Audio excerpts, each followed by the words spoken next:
Mga kababayan, huwag nyo nang hanapin ang mga pulis sa presinto sapagkat kami ay nasa inyo ng mga telepono. Dial 911, darating kami sa loob ng 5 minuto. Lilingkod sa bawat Pilipino at magbibigay ng tamang impormasyon para sa tahimik at maayos na Pilipinas. Police News Network, alagad ng batas, tagapagtaguyod ng balitang pulis, sandigan ng mamamayan, patnubay ng katotohanan. Kampo Krame, maghahatid ng pinakahuling kaganapan at nagbabagang balita. Ito ang PNN Police News Network. At ngayon, ang inyong mga tagapagbalita. Magandang araw, Bagong Pilipinas. Ako ang iyong alagad ng batas, tagataguyod ng Balitang Pulis, Police Captain Cherry Vicente. Maghahatid sa inyo ng tamang balita, kwento ng pulis at serbisyo para sa mamamayan. At ito ang PNP News Online, ang pangunahing balita ng Police News Network, alagad ng batas, tagataguyod ng Balitang Pulis.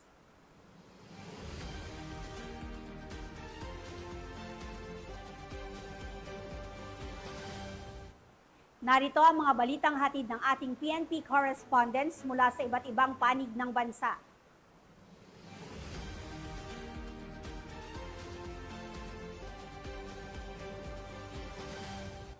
Sa gitna ng patuloy na pagulan, dulot ng Southwest Monsoon o habagat, isinagawa ng tauhan ng Pilar Municipal Police Station ang tuloy-tuloy na pagmamatsyag sa mga binahang lugar at mga tulay na kanilang nasasakupan. Layunin nito na masiguro ang kaligtasan ng publiko at masuri ang kasalukuyang antas ng tubig sa mga lugar na maaaring maapektuhan ng pagbaha. Bahagi rin ito ng pagiging ng paghahanda sa sakuna at ang maagang babala upang maiwasan sa mga insidente at agad na pagresponde kung kinakailangan. Nananatili rin ang mahigpit na koordinasyon ng Pilar MPS sa mga opisyal ng barangay at iba pang ahensya para mapabilis na makapagkalap ng impormasyon at agarang pag-aksyon sakaling kailanganin.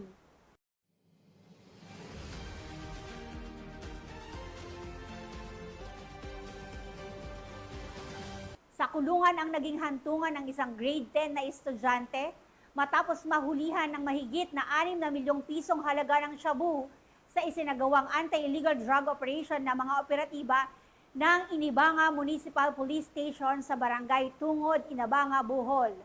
Patrolman Flora May Azares, ibalita mo.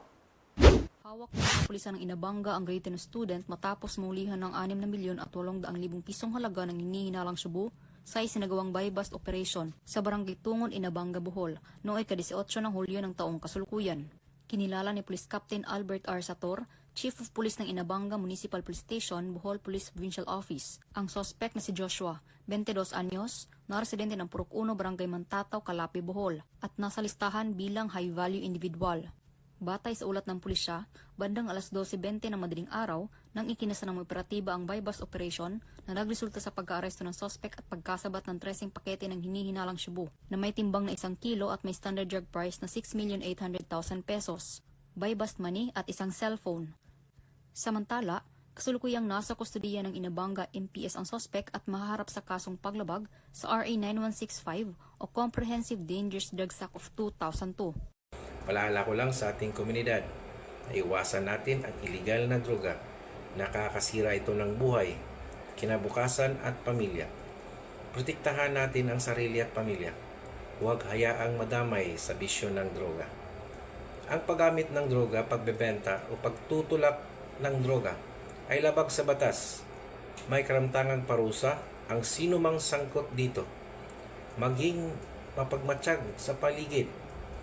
I-report agad sa otoridad ang anumang kahina-hinalang aktibidad na may kaugnayan sa droga. Makialam, makiisa, makibahagi, sama-sama nating labanan ang problema sa droga sa ating komunidad. Mula dito sa Central Visayas, ako ang inyong Police News Network correspondent, Patrolwoman Flora May Azares, alagad ng batas, tagataguyod ng Balitang Pulis. Maraming salamat, Patrolman Azares. Dahil sa agarang tugol ng mga pulis sa isang tawag mula sa concerned citizen sa 911, Mabilis na naaresto ang isang lalaki na nahulihang may dalang hindi lisensyadong baril sa Santa Rosa City, Laguna. Tinutukan niya ni Patrolwoman Rosemary Rapiz. Isang gabi ng takot at kaba ang bumalot sa matahimik na komunidad ng Olympia Subdivision noong July 20, 2025. Matapos makatanggap ng tawag ang 911 emergency hotline mula sa isang nag-aalalang residente. Bandang alas 6:29 ng gabi, iniulat ng tumawag ang presensya ng isang lalaking nagwawala malapit sa San Miguel Warehouse at pinangangambahang may dalang baril. Sa loob lamang ng 4 na minuto, naipasa agad ang insidente sa Santa Rosa City Police Station sa ilalim ng 911 Code 0677. Agad namang tumugon ang Mobile Patrol Unit 02 na pinangungunahan ni na Police Executive Master Sergeant Fernanti Akbang at Patrolman Romel D. Fabian. Mabilis na nakarating ang mga operatiba sa lugar sa loob ng 3 minuto, bandang alas 6:33 ng gabi. Pagdating sa lugar, nadatnan ng mga pulis ang sospek na nag-iingay at gumagawa ng gulo nang naging sanhi ng takot ng mga residente sa paligid. Agad nila itong nilapitan at isinailalim sa lehitimong frisking kung saan nadiskubre ang isang 38 caliber revolver at 8 buhay na bala ng 9mm na nakatago sa loob ng sling bag ng sospek. Nang hinga ng dokumento, nabigong makapagpakita ang sospek ng lisensya o permit para sa baril at bala. Dahil dito, siya ay agad na inaresto sa kasong paglabag sa Republic Act 10591 o ang Comprehensive Firearms and Ammunition Regulation Act, gayon din sa kasong alarm and scandal. Dahil sa maagap na pag-uulat ng isang mapagmatsyag na mamamayan at mabilis na tugon ng Santa Rosa City Police, isang posibleng banta sa seguridad ng publiko ang agad na naresolba. Ipinapakita ng insidenteng ito ang kahalagahan ng pagtutulungan ng komunidad at kapulisan. Gayon din ang kahusayan ng 911 Emergency Response System. Ang sitwasyong maaaring humantong sa kapahamakan ay natapos ng mabilis at mapayapa, patunay na sa pamamagitan ng pagiging alerto, maagap na aksyon at koordinasyon, maaari nating mapanatiling ligtas ang ating komunidad. Si Joanna na nagpapasalamat sa mabilis na pagresponde ng Santa Rosa Police Station at agarang pagkakaaresto kay Rama na itinawag ko sa 911 na nagwawala habang may dalang baril. Maraming salamat. Mula dito sa Calabarzon, ako po ang inyong PNN correspondent, Patrolwoman Rosemary Rapiz, alagad ng batas, tagataguyod ng balitang pulis. Maraming salamat, Patrolwoman Rapiz. Bagsak sa kamay ng batas ang isang lalaking street-level drug personality matapos ang matagumpay na bypass operation na isinagawa ng kapulisan sa Gaba, La Union. Nakibalita dyan si Patrolman Dennis Carinal. Hinihialang siya buong nasamsam sa isang street-level individual sa ikinasang drug bypass operation ng Caba PNP, kasama ang La Union Provincial Investigation and Detective Management Unit, La Union Provincial Intelligence Unit, La Union Provincial Drug Enforcement Unit, at Regional Intelligence Division Pro 1 sa Barangay Santiago Norte, Caba, La Union. Samantala, kinilala ni Police Colonel Redentor C. Ulsano, Provincial Director ng La Union Police Provincial Office, ang suspect na si alias Jeff, 63 years old, residente ng Barangay Central West, Bawang, La Union, na tinaguri ang isang street-level individual. Sa naturang operasyon, nasamsam mula suspect ang 2 small heat seal transparent plastic shake na inihinalang shabu na may timbang na 1 gramo na may halagang 6,800 pesos, 1 piece 1,000 bilang bypass money, 1 unit Honda TMX 125 motorcycle, 1 Samsung cellphone, at 2 pieces small white paper cover wrapper. Maharap ang nasabing suspect sa kasong paglabag sa Article 2, Section 5 and 11 ng RE 9165 o Comprehensive Dangerous Drugs Act of 2002. Mula dito sa Picadillo, Ilocos Region, ako po ang inyong Police News Network Correspondent, Patrolman Dennis Carinal, alagad ng batas, tagataguyod ng balitang pulis.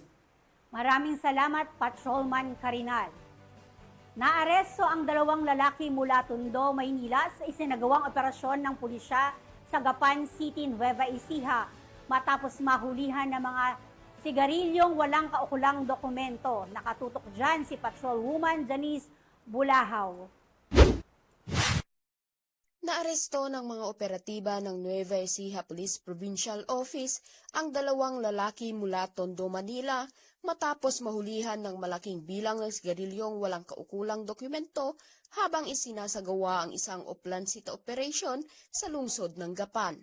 Ayon kay Police Colonel Heril Dagwit L. Bruno, Provincial Director ng Nueva Ecija Police Provincial Office, dakong 3:00 ng hapon ng parahin ng mga pulis mula sa Gapan City Police Station ang isang kulay abong Toyota Hi-Ace commuter van na bumabaybay sa Maharlika Highway sa Barangay San Roque para sa karaniwang inspeksyon. Habang kinakausap ang tsuper, napansin ng mga otoridad ang ilang kahon ng sigarilyo na lantad sa loob ng sasakyan.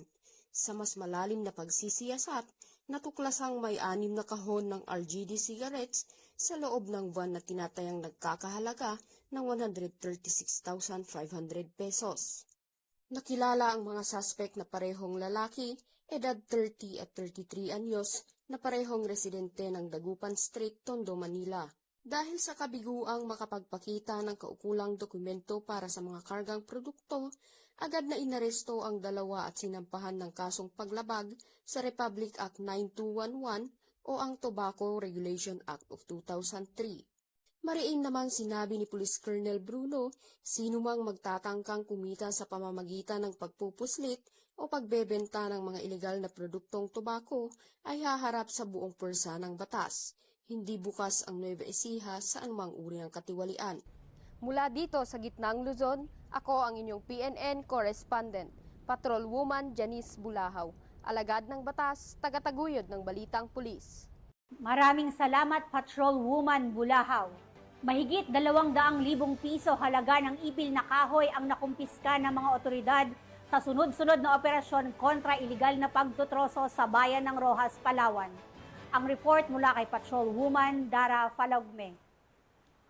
Sunod-sunod na operasyon ang isinagawa ng mga otoridad sa Barangay Tintian, Roxas, Palawan na nagresulta sa pagkakakumpiska ng mahigit 200,000 halaga ng kahoy na ipil nito lamang ika-20 hanggang ika-21 ng Hulyo taong kasalukuyan. Sa unang operasyon ay isinagawa ng Roxas Municipal Police Station kasama ang mga kawani ng DNR Sendro at mga opisyal ng barangay pasado 3:00 ng madaling araw ng Linggo sa Purok Tagnipa, Barangay Tinitian. Sa nasabing operasyon nakumpiska ang 72 piraso ng kahoy na ipil kabilang ang 42 piraso ng 2x4x20 na tinatayang nagkakahalaga ng 24,000 pesos at karagdagang 30 piraso na may kabuuang 600 board feet na nagkakahalaga ng 90,000 pesos. Kinabukasan, ika-21 ng Hulyo, muling nagsagawa ng operasyon ng mga otoridad matapos makatanggap ng impormasyon ukol sa mga ibinaong kahoy na ipil sa loob ng isang ginagawang resort sa Sitio Malabusog, Barangay Tinitian. Natuklasan ang 10 piraso ng ipil na may kabuuang 52 board feet na may tinatayang halagang 7,800 na natagpuan sa isang matubig na bahagi ng lugar. Naabutan sa lugar ang caretaker ng resort at kasalukuyang nasa kustudiya na ng Roxas MPS para sa investigasyon. Samantala, dakong gabi naman itong Lunes, muling nadiskubre ng mga otoridad ang 595 board feet ng ipil na nagkakahalaga ng 85,349 pesos sa labas ng nasabing resort. Natagpuan ito matapos makatanggap ng panibagong ulat na may nakatagong kahoy sa labas ng bakuran ng resort. Sa kabuuan, umabot sa 747 board feet ng ipil at mahigit 80 piraso ng kahoy ang nasabat.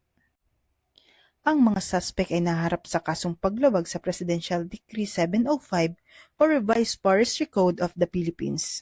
Nasa pangangalaga na ngayon ng DNR Sendro ang mga nakumpiskang kahoy para sa tamang dokumentasyon at disposisyon.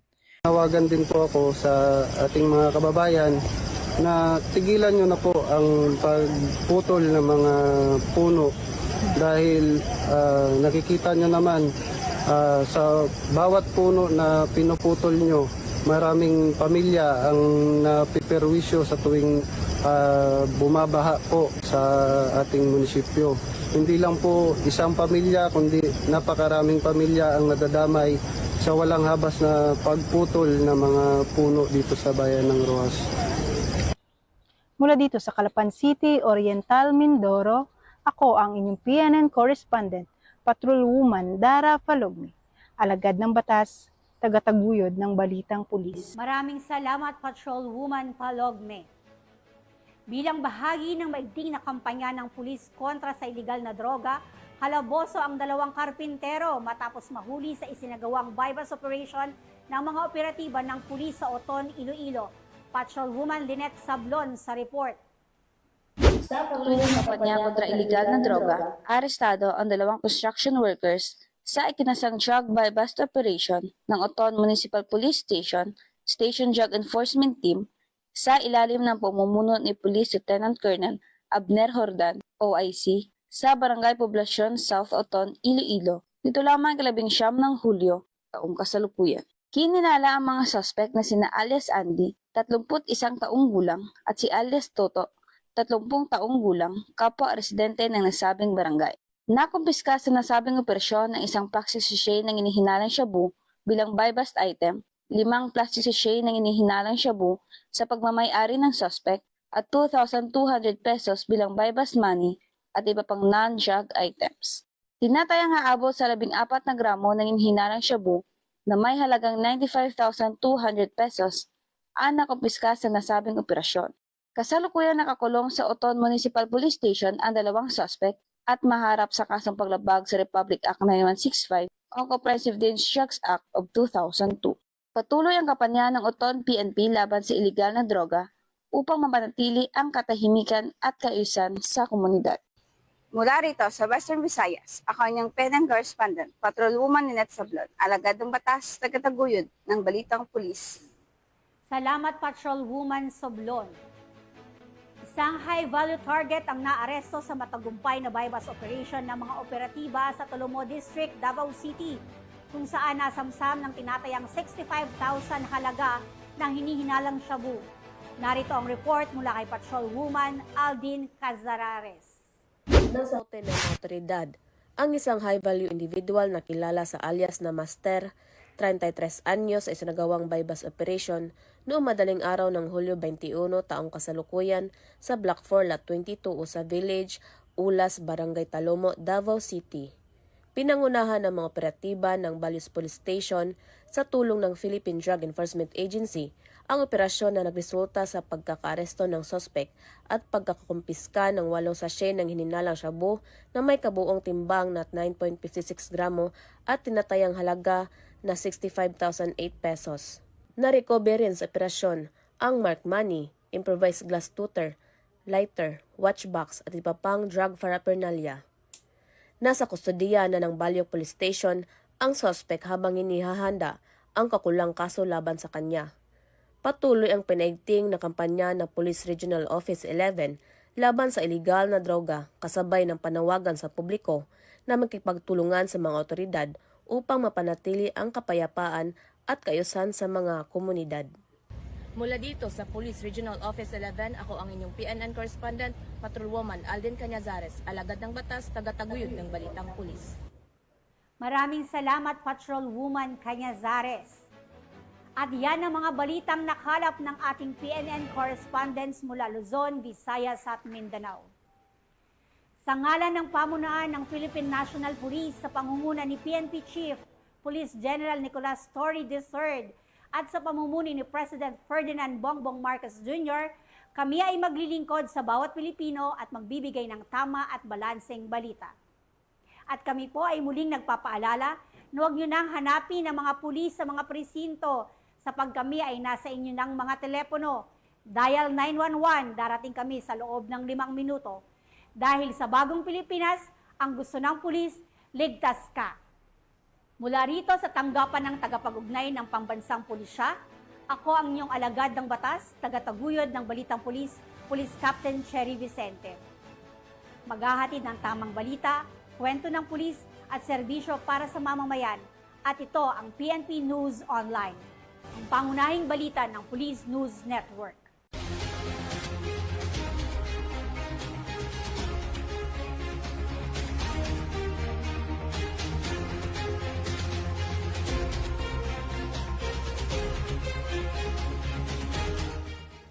Police News Network, alagad ng batas, tagapagtaguyod ng balitang pulis.